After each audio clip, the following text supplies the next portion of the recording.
Hello, good morning guys. ഇന്ന് ഞാൻ വന്നിരിക്കുകയെന്ന് വെച്ചാൽ നമ്മുടെ ഇലോൺ മസ്ക്, എല്ലാവർക്കും അറിയാം ഇലോൺ മസ്ക് പുള്ളിക്കാരൻ്റെ ഒരു പുതിയ റെസ്റ്റോറൻറ്റ്, അതെ ഇലോൺ മസ്ക് ഫുഡ് ബിസിനസ്സിലോട്ട് ഇറങ്ങിയിരിക്കുന്നത്. പക്ഷേ ഇത് ഇറക്കിയ അങ്ങേരെ പുതിയ പുതിയ ടെക്നോളജികൾ നാട്ടുകാരെ കാണിക്കാനായിട്ട് ഇത് എന്തുവാണ് ഈ റെസ്റ്റോറൻറ്റ് നമ്മുടെ എല്ലയിലാണ് വന്നേക്കണത്. സംഭവം വന്നിട്ട് 80 സൂപ്പർ ചാർജറും അതേ കണക്കിന് ഇതിൽ ഏറ്റവും വലിയ ഹൈലൈറ്റ് എന്ന് വെച്ച് കഴിഞ്ഞാൽ അവിടെ പോപ്കോൺ കൊടുക്കാനും തൂത്തുവാരാനും കാര്യങ്ങൾക്കൊക്കെ നാട്ടിൽ പരിപ്പ്, സോര, അവിയൽ, സാമ്പാർ കണക്ക് കൊടുക്കാൻ മനുഷ്യന്മാരാണെങ്കിൽ അവിടെ എല്ലാം റീപ്ലേസ് ചെയ്തു, റോബോട്ട്സിനെ കൊണ്ട് റീപ്ലേസ് ചെയ്ത്. അതേ കണക്ക് തന്നെ അവിടെ ഒരു ഡ്രൈവിൻ വണ്ടി ഓടിച്ചുകൊണ്ട് വന്ന് ഇങ്ങനെ മണ്ടയിലോട്ട് നോക്കുമ്പോൾ ഒരു 3 LED സ്ക്രീനിൽ നമുക്ക് സിനിമ കാണാൻ പറ്റും. ആ ഒരു പരിപാടിയുണ്ട്. പിന്നെ ഈ 80 സൂപ്പർ ചാർജർ അത് വലിയൊരു ഹൈലൈറ്റ് ആണ്.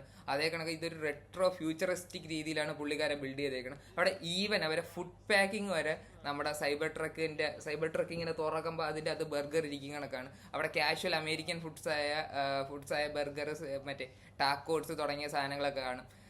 ഇത് ഇലോൺ മസ്ക് നമ്മുടെ എന്ന് വെച്ച് കഴിഞ്ഞാൽ ഇത് ഒരു ചെറിയ ടെസ്റ്റ് ഡ്രൈവായിട്ട് ഓടിക്കുകയാണ് സംഭവം. പിന്നെ കോടികളുണ്ടോ എന്ത് വേണോ ചെയ്യാമല്ലോ. അത് സക്സസ് ആവുകയാണെങ്കിൽ ബാക്കിയുള്ള എല്ലാ കൺട്രീസിലും എല്ലാ പോപ്പുലർ സ്ഥലത്തും ഇതേ കണക്ക് ഈ ഫ്യൂച്ചറിസ്റ്റിക് ഇലോൺ മസ്ക് റെസ്റ്റോറൻറ്റ് കൊണ്ടുവരുന്നത്. അതിൻ്റെ മെയിൻ ഉദ്ദേശം എന്ന് വെച്ചാൽ ഒന്ന് റെസ്റ്റോറൻറ്റ് ബിസിനസ് ആണെന്ന് വിചാരിച്ചാൽ അല്ല. കാര്യം എന്ന് വെച്ച് കഴിഞ്ഞാൽ ഇവർക്ക് തന്നെ ഇവരെ സൂപ്പർ ചാർജസ് ഇംപ്ലിമെൻറ്റ് ചെയ്യണം, പല പല സ്ഥലത്തോട്ട് ഇംപ്ലിമെൻറ്റ് ചെയ്യണം. അതിനുള്ളൊരു കിഡിലൻ ടെക്നിക്കാണ് ഇവർ ഈ കൊണ്ടുവന്നിട്ടുള്ളത്. എന്തായാലും നമ്മളെ ഇന്ത്യയിലൊക്കെ എന്ന് വരുമെന്ന് കേട്ട് കഴിഞ്ഞാൽ അറിഞ്ഞുകൂടാ. ഇപ്പം തന്നെ ടെസ്ല വന്നിട്ടുണ്ട്. ഇവിടെ മുംബൈയിൽ വന്ന് ഇവിടെ ഗുരുഗ്രാമിൽ വരുമോ ഗുരുഗ്രാമിലല്ല, ഡൽഹിയിൽ വരുമെന്ന് പറഞ്ഞു. ഇതുവരെയായിട്ടും അതിനെപ്പറ്റി വേറൊരു അപ്ഡേറ്റും കിട്ടിയിട്ടില്ല.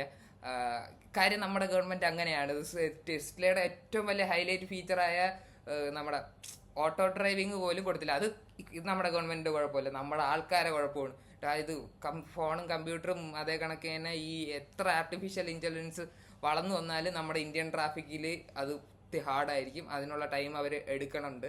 അപ്പോൾ ഇത്രയൊക്കെ പറഞ്ഞു വന്ന് ഇതൊരു ഇൻഫോർമേറ്റീവ് വീഡിയോ ആണെന്ന് ഞാൻ പ്രതീക്ഷിക്കുന്നു. ഇത് കണ്ട് ഇഷ്ടപ്പെട്ടെങ്കിൽ ജസ്റ്റ് നിങ്ങളുടെ അഭിപ്രായം കമൻറ്റ് ചെയ്യുക. പിന്നെ ഇത് കാണുന്നവർ ലൈക്ക് ചെയ്യുക, സബ്സ്ക്രൈബ് ചെയ്യുക. അപ്പോൾ okay, bye bye. It's me PY signing off. Good bye.